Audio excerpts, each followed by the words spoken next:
قال رب اشرح لي صدري ويسر لي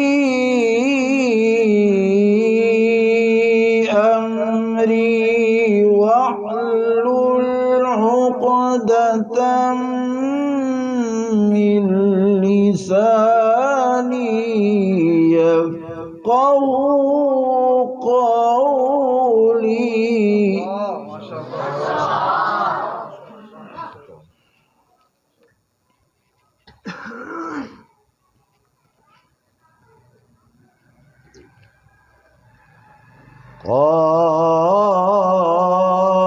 قال رب اشرح لي صدري ويسر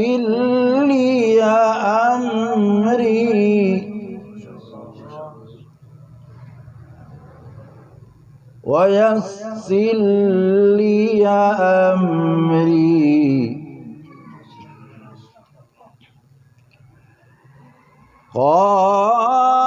قال رب اشرح لي صدري ويسر لي أمري واحلل عقدة من لساني يفقهوا قولي.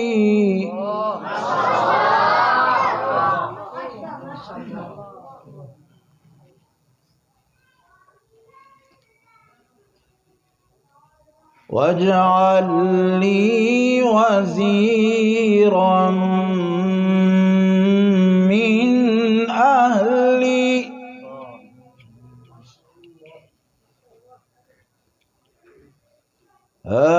هارون أخي اشدد به أزري وأشركه في أمري